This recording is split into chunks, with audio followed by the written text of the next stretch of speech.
What's up, guys? I'm Yaser Chow. And I'm Josh Katon Lucas. This is Unqualified Opinions. Unqualified Opinions. And today I'm going to be getting Yaser's unqualified opinion on the following Truth Media social post.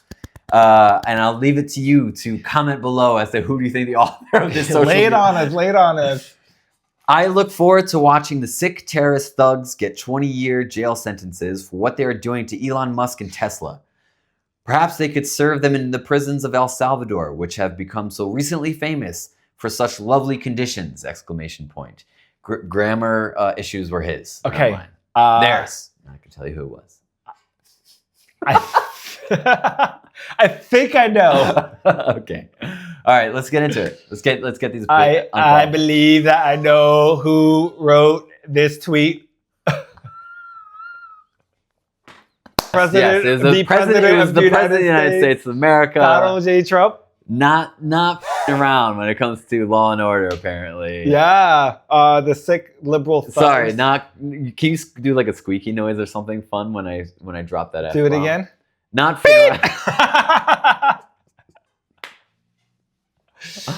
So yeah, and he said it, of course, on Truth Social. Truth Social, everyone's favorite social media platform. You follow finance pretty closely. Yes. How's Truth Social doing? I don't mean this to dunk. I just literally I want to know. I want to kind of gauge what his personal platform, how that's performing, how it's doing. I am quite unprepared to answer that question. Okay. Yeah. But I'm just gonna go ahead and guess bad.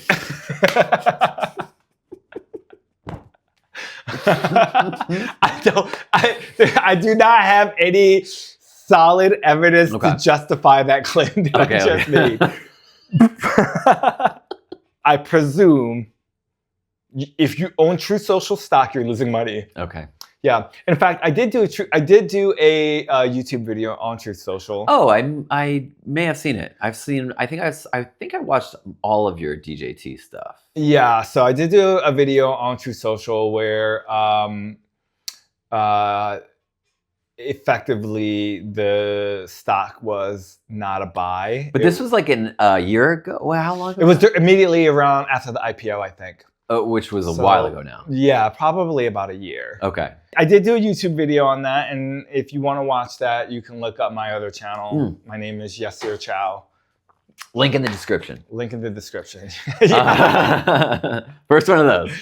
All right, so I just to get a quick refresher, so we can come back to it, because I want to talk about like what he's saying. Yeah, because he's saying a lot. He's saying, I look forward to watching the sick terrorist thugs get 20-year jail sentences for what they're doing to Elon Musk and Tesla. Perhaps they could serve them in the prisons of El Salvador, which have become so recently famous for such lovely conditions. Let's just start with that aside. Do you know what he's referring to when he talks about which have become so recently famous for such lovely conditions? I think, well, I'm unaware of the lovely conditions of prisons in El Salvador. Okay. But my assumption is that right now that the United States is deporting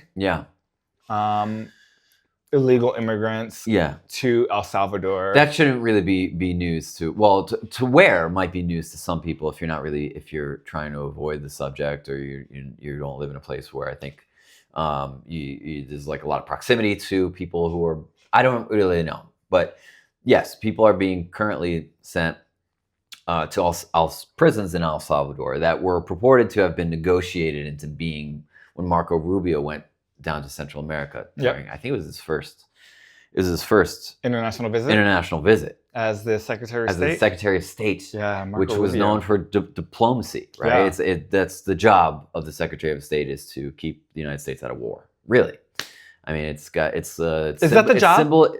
Yeah. Okay. I would say so. It's the responsibility of the Secretary of State to use diplomacy to further the good fortune of the United States. Okay. And its people. Yes. Which that's what I think is like the mission of the United States, but it doesn't really seem like there's a whole lot of focus on people.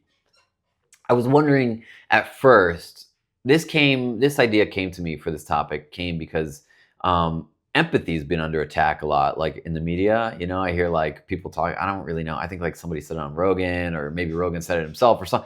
Elon Musk said something. Just some Christian nationalist said something about how empathy should be like rooted out of Christianity and Christian teachings and all that stuff.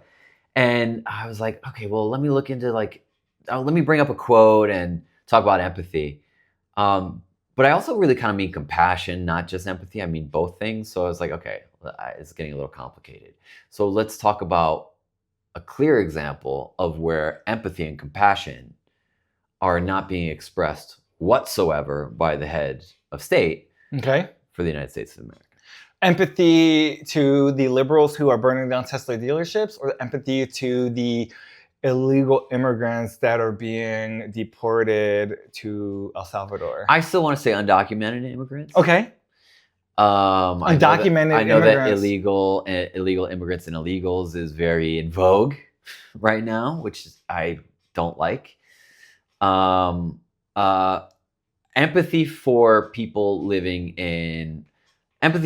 few things.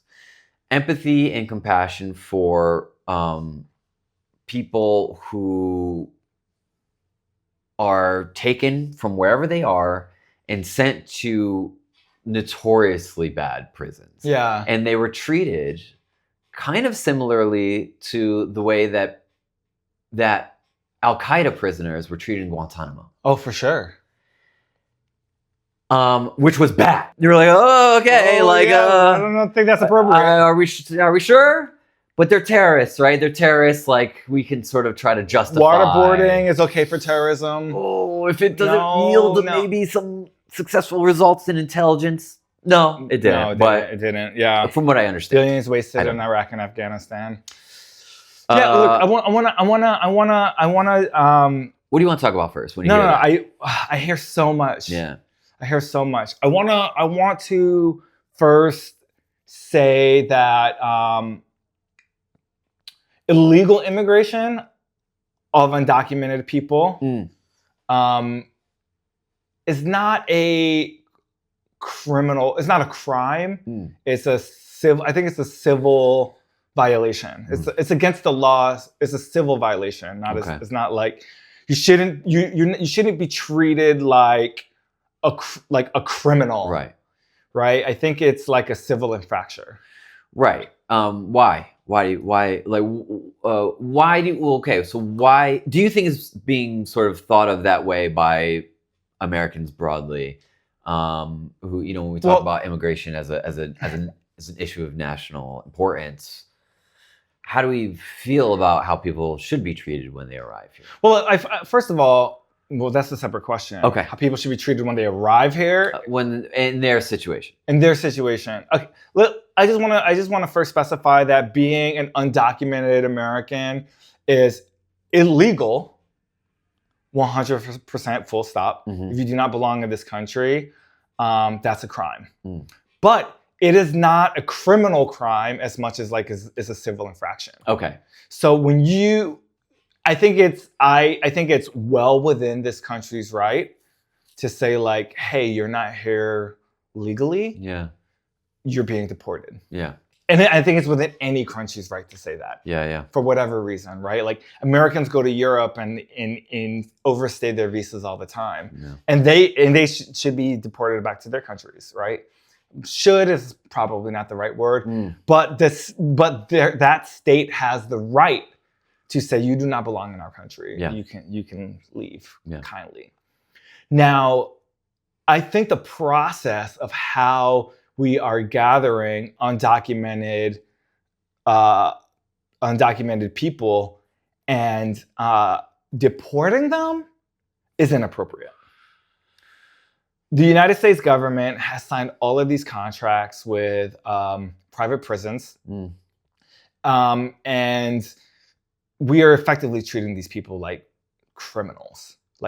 We are treating them like they are robbing banks or they're murderers. Well, we're treating them not how we think of them, right? As a nation, like we are treating them how the conversation around their very presence in our nation, the tenor of that conversation is very aggravated, to say the least. I think that there are a lot of people who are very, very passionate about getting people out of their country. They're being called it was called what, an invasion. We all know the labels that have been put upon them by people in power in this country who have a lot of sway and influence over a lot of people. Who I don't really watch Fox News or right-wing media typically, so I don't really know exactly. I can't say with any sort of validity, with any sort of certainty, how they're being described or how what these opinion shows are suggesting we do with these folks. I would think that a lot of the conversation has steered in this to make it palatable to do this to people. And so I don't think the what is the problem. I think the how is the problem. I think is what you're getting at, right? Like I think it's both. I think it's all problems, but well, I think it's within the country. It's within the leadership of this country's right and potential responsibility to address illegal immigration in the United States. Yeah. Full stop. That's my opinion. Yeah, I think that's fair. That's the what. The how is the inhumane treatment, right? And Right. And the only reason they can justify the how is through the messaging that we've received by the President of the United States over the last, call it 12 years at this point. And others, and a lot of other people, and the this is people. This was the conversation about why we shouldn't say illegals, why we should say undocumented people, because the moment you flick a switch a little bit in they are their status. They are not people. They are their status in this country. That's chipping away a little bit of their humanity in your mind, and so that it just that begins the slope in how we talk about them in media. It's not just Donald Trump. It's the whole system of that. Yeah, but I don't disagree with what you're saying, but I definitely think about when we're talking about the immigration crisis in the United States, we're only talking about brown immigrants.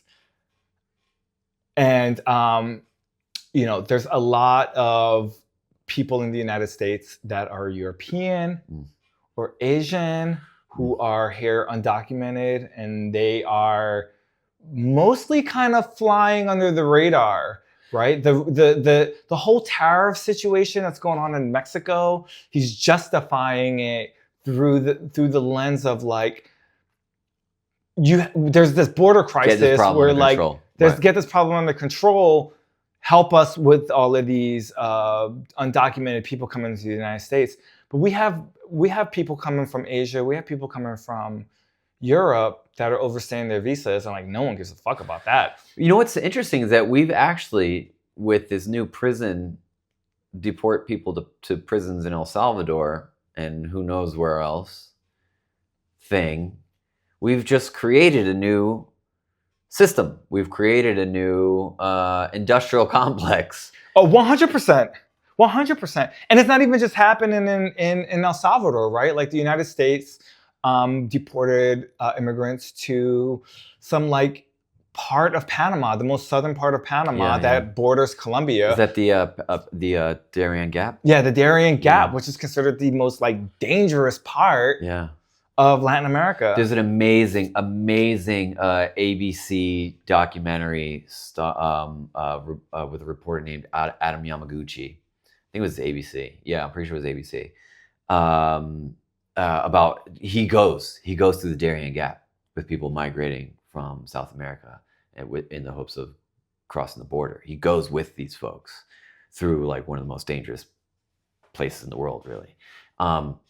It's very riveting, and I think people should watch it. I think it's just for me, it's all very scary, and especially with the people being deported, like how we got here is just terrifying to me overall. I mean, like, you know, I know there's like a whole heap of people outside of the president of the United States who got us to this point. But just the like, even during the, like his campaign trail, like they're eating our pets. He's created this. And I laughed. My response was to laugh at how insane and ridiculous it is. But like, the narrative was people are eating it up like a bowl of friggin' Lucky Charms. Dark. It's so dark. Well, he's like, creating a us versus them narrative. Yeah. He's creating an us versus them narrative. And when it's, everything is so, I watched this excellent video from Bernie Sanders where he talks about the us versus them narrative. And it wasn't in the context of immigration, but it was in the context of how politicians use division to get what they want. Yeah. And so if you ask any American, you know, Black, white, Democrat, Republican, immigrant, American, born, and you ask them, hey, do you think every American should have health care? Like 90% of them would say yes. Yeah, of course. But the way that the government and politicians to ensure things like that don't happen is by creating divisions between us. Right. So they're saying stuff like, the reason you can't have affordable housing is because the Mexicans are taking it. Right. The reason you can't have the job that you want is because there's an illegal immigrant taking your job. There's someone taking your job, and that makes you feel like they're the problem. Well, then what the next logical step would be is to argue over whether or not that is true, right? And so we'll hear people on one side of the argument will hear that and say, you know, well, here's why this is wrong. And then all that needs to happen is the wheel to just keep spinning, and so that the next person makes a counterpoint to something that they said, and then the next person makes a counterpoint to something that they said, and we've lost the plot. We can't have a conversation about the original thing, which is, should everyone get health care? And how do we get it? I think that what you just said makes 100% perfect sense, but that's not the way that the world works. Like, tell me. Well, no one gives a fuck about the truth. We think we do. We like to think that we do. Most of us. Well, no, I don't know who said the quote, but they said all you need is a good lie and a sea of blood to change the world. And so I think that what we have right now is the good lie, and the good lie is, immigrants are stealing our jobs. Immigrants are stealing our homes. Immigrants are the reason things are so expensive. Immigrants are, insert whatever narrative that you find. That's the good lie, right? Damn. And then the sea of blood is what's going on in El Salvador, right? The Darien Gap, the whole process of the president defying courts saying like, hey, turn that plane around. That's the sea of blood, and people are being like, people are not actually, well, people probably are dying, so, but many people are not dying, but their homes are being ripped apart. And this is going to be something I think that's going to be problematic for the United States for a long, long time. Like, the immigrants in this country do so much. I'm an immigrant, mind you, right? I came to the country legally as a child. But you know, I came to this country in hopes of like developing a better life for myself and my family, and that's what my mom brought us here. But it's tough, right? Because a lot of people are coming to the United States, you know, by any means necessary, and then they have a kid, and their kid's an American citizen, and now they're getting deported, and they're separated from their child. Yeah. Right.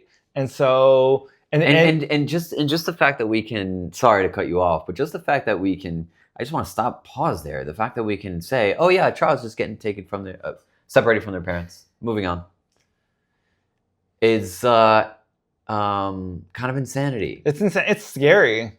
It's scary. It's very, very scary. Yeah. Right? Yeah. It's terrifying. Yeah. Yeah, absolutely. And you know, for me, again, if my mom were to get deported and I was a young child, I don't speak Spanish. I mean, I can speak a little bit of Spanish, but if I got deported back to Nicaragua, it would be over for me. I would be like, if any of you guys have ever been in Nicaragua, it is day and night from the United States.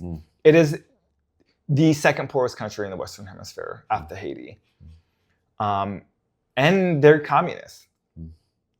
So we're talking about like a completely different language, completely different form of government. I'm from a world where like I can drink tap water. In Nicaragua, I couldn't. I come from a world with like great educational opportunities, and in Nicaragua, I wouldn't have that. And my cousins in Nicaragua are like college educated, and they work in call centers for like Verizon. And so, you know, just the opportunity that you have is just different. It's just a life-changing experience for someone who's like an immigrant. Yeah. The things that you mentioned that you didn't have there that you have here, things like tap water, potable tap water, and a good education and things like that.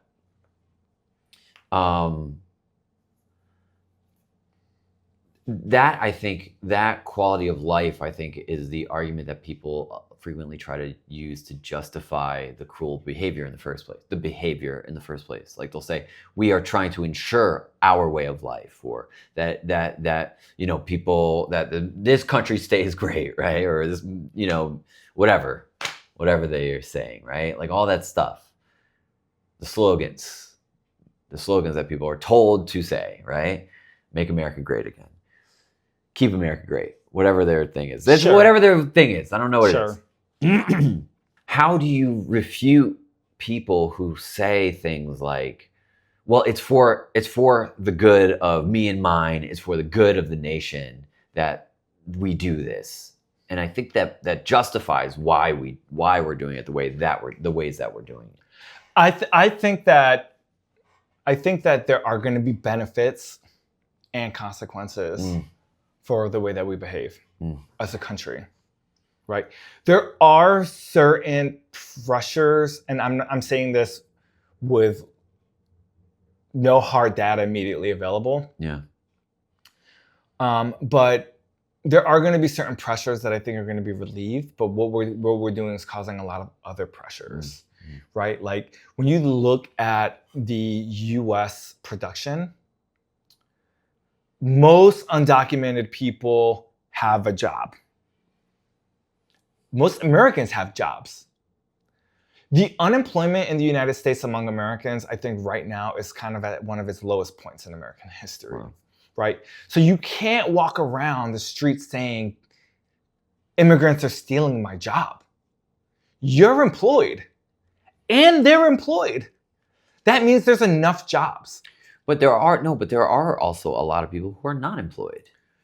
There are a lot of people who are not employed. There's a lot of financial hardship in this country. Well, that's a completely different topic. It's the same thing, though, right? It's the ammunition for. It's. So you're saying that these people are pushing wages down? Who? You're saying undocumented workers are pushing wages down? I don't know I don't know the impact of. I just don't know. I don't know enough about our economy, quite frankly, to tell you the impact that undocumented people are having. I know undocumented people are the large majority of them are laborers. Yeah. Right? They are working in agriculture. Yeah. Whether it be like in bovine or like vegetable harvesting, working on farms, working in meat packing facilities. And I'm not saying that those are the only jobs, but they're mostly labor intensive jobs. Yeah. Right. And certainly there are Americans who are in those jobs as well. Right. But the vast majority of that portion of workers are immigrants. And if we deport those people, we will probably ultimately face a food crisis in the United States. Right. Famine. I don't think it's going to be a famine. Yeah. But Certainly, the cost of food will go up in the United States, right? Because if you're going to get an American to do the job, you're probably going to have to pay them more. Okay, so all right, so that is a very reasoned and probably pretty well thought out and researched perspective on the impact, but you can't.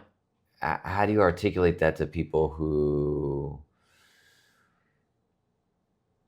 I don't really understand it. You know, I kind of understand what you're saying. I was able to follow the steps, but I don't really know. I'm not tuned into the way that it works. You know, I'm not even asking for you to explain it. What I'm saying is, how do you convey to people that have an opinion that are wrong, right? That's wrong, but they have this opinion, and it's not an opinion really. It's a belief. It's a belief. It's not an opinion. They're told it, right? It's a belief. Yes. I think that largely in the United States, historically, we would have debates on matters of opinion, but now we're having debates on matters of fact, and no one in this country cares what the facts are. I think that people are drinking the Kool-Aid that they have chosen to drink. I think that that's giving them too much agency. I think that people are manipulated by the media. I really do.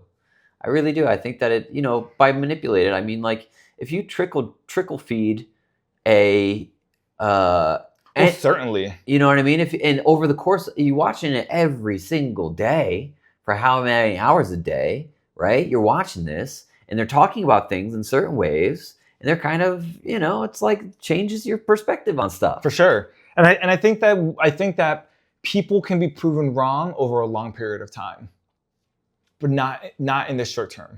So as a counter argument to why we don't have healthcare, and is that, well, I've heard this from my parents, from one of my parents.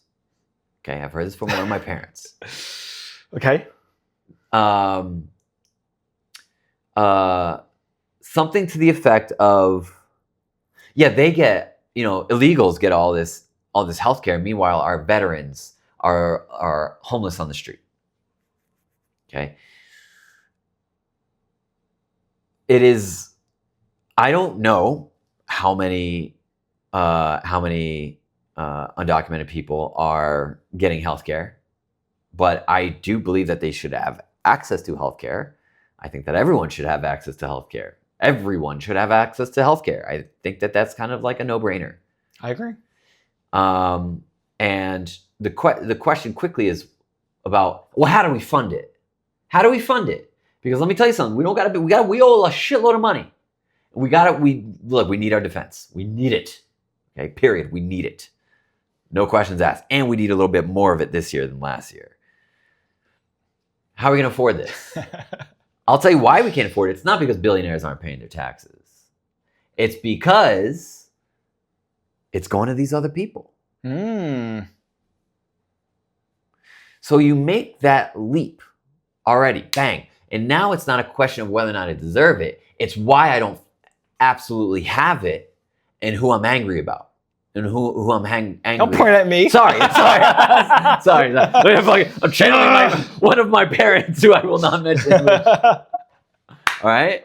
You trying to kick me out of this country? I'm a freaking American citizen, all right? You serve this country. Let me tell you something. That doesn't matter. Didn't you hear about the Army vet that was taken? They deported a veteran. Unbelievable. Insane. One of my best friends in the Marines was a Filipino citizen when we met in Quantico, Virginia. He's a citizen of the Philippines and became an American citizen while we were stationed together. He, in this beautiful ceremony with, you know who else? With a couple of others. It was a very highly publicized thing. It was like an early thing. It was like people serving in the military becoming Americans, right? It's a very like patriotic thing. People from other places coming together to fight for this nation. One of the people was a woman from Iraq who left, I guess, because of Saddam or something, and joined the Marines. And they were like, you know, touting that diversity. This is the Bush era, right? Like diversity is important. People from other places are coming together to help make this country strong, right? So that's a whole other can of worms. This is about how the narrative is changing as well. How we've changed our conversation around these. Sure. Sorry. I kind of went off on a tangent. I was like, where are we going?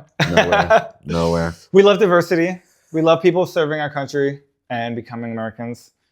And I think if anyone has served our country honorably, and if you don't know, you don't have to be an American citizen to serve in the armed forces. If you serve our country honorably, it should be expedited path to citizenship, in my opinion.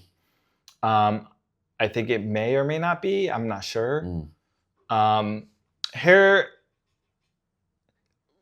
think service in any way. I think working agriculture is a service to this nation. Well, if you come into this country and you work to create a better country, that should certainly be recognized by our government, right? I think the problem is they don't look at it that way, right? We don't talk about it that way.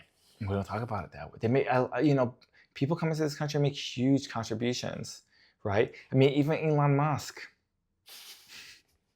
I mean, I don't like that guy. Don't you dare pick on that man. I do not like. I need you as my host. I can't be getting you deported to El Salvador as a terrorist, okay? Because you shit on Elon Musk. I want to just state as a fact that I'm a United States citizen. I'm just proud. You think that's gonna stop them, dude? They're coming for. They're starting. Okay, they're starting with the green card. They didn't even start with the green card holders. Listen, all I'm saying is stop selling Teslas on the White House lawn.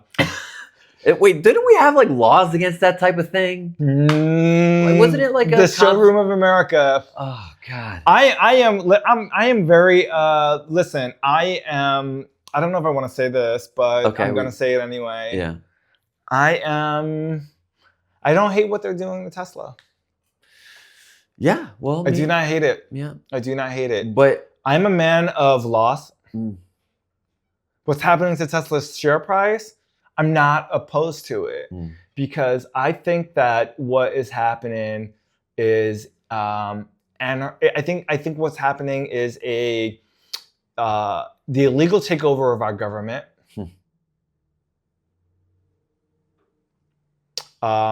potentially by foreign asset. I think about that a lot. A lot. He wants to deregulate the industry, to maximize his own profits. Yeah. I think there are things that Tesla wants to do. SpaceX, the Boring Company, what is the internet one called? Starlink. All of these companies have an objective that the government is standing in the way of, and they are delaying his goal through laws to protect the people. Right. And he is going to gut the government and gut other agencies to hide that his goal is actually only to deregulate himself. But he's going to deregulate everything in the process so businesses can move faster at the detriment of American people. These laws exist to protect us, right?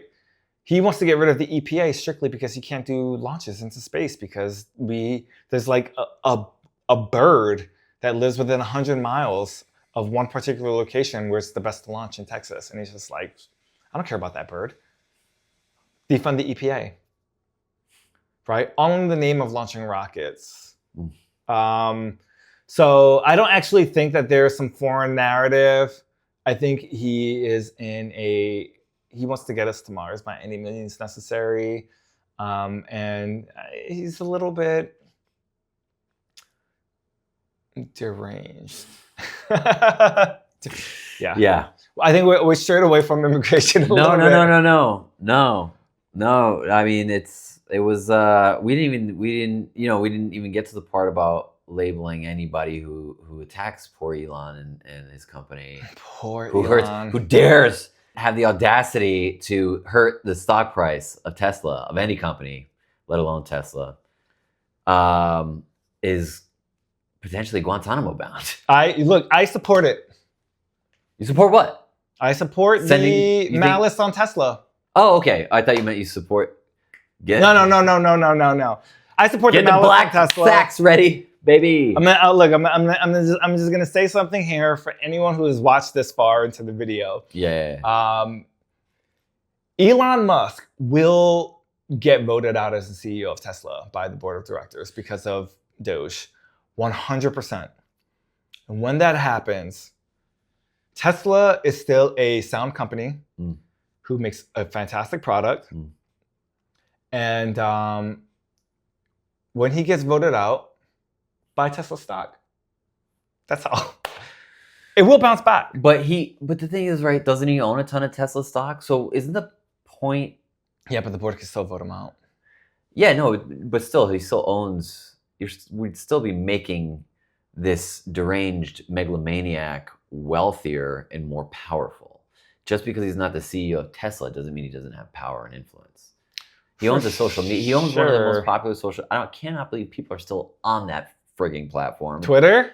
God, why do people use it? I don't know. Blue Sky is out there. Just wait for your favorite people to join Blue Sky. Just go over to Blue Sky and sit out the rest of the nonsense over. I don't even know what that is. It's founded by the guy who founded Twitter. Oh. Okay, like go there. At least Jack Dorsey, your advertising sucks. Yeah, I've never heard of it. Yeah. It's a little bit more, groundswell. Let's go, baby. Blue Sky. I'm gonna join I joined Blue Sky. If you want to follow me on Blue Sky, I'll put my link in the description. And okay, so we should really wrap up. But no, thanks. I'm glad that we at the very least touched on that. So because we did kind of get at the heart of why I really wanted to talk about that. And it's complicated, and I want. I feel like there's still a lot unsaid. There's a ton. I mean, we don't have. I mean, that's why these things are hard to talk about, is because they're so complicated, and you've got to be of sound body and mind to be able to jump from thing to thing, because there's like a million footnotes on each little topic that you bring up. And so what I really want to figure out is how to have a conversation that with simple messaging, not to sway people to saying about a lot of issues, but just, it's a spindrift or whatever that is. It's not a spindrift, whatever that is. Sorry. To get people to get on board with what this nation should be, right? And I'm talking about building a vision for the future. That's what I'm talking about. Building a vision for the future that we could all sort of sign on to. Okay. And I think that there's enough common ground. I truly believe that. Still, maybe it's getting harder, getting darker, getting more extreme. But I do believe that we can get on the same page about certain fundamental things. I hope, or at least enough of us to, have a constitutional convention and change the Constitution of the United States. That's the only way. I think we need to safeguard democracy, and I think that we need to do that by helping safeguard the people within the borders of the United States. Everybody. Sorry. That was it's been on my mind a lot. Yeah, I mean, listen. I don't have the answers. No one does. God, I don't have the why answers. don't you have the answers? I don't know. If you have the answers, tell us in the comment and please section. don't make them racist. Josh is trying to get me deported. Oh, I love you. Can we put up a picture from the Marine Corps ball? In 100%. 2000. Oh, we were babies. What year? Me and 2004. 2004. 2004. Me and Josh have been friends for 21 years. Yeah, wow. Long time. Met in Okinawa. Okinawa, Japan. Shout out to you, Camp Schwab. If you're watching this from Okinawa. Yeah. Well. All right, y'all. That was fun. Yeah. Okay, great. Wait, we'll get cut out the awkwardness, but should we say something to close it out, like comment, subscribe type thing? No.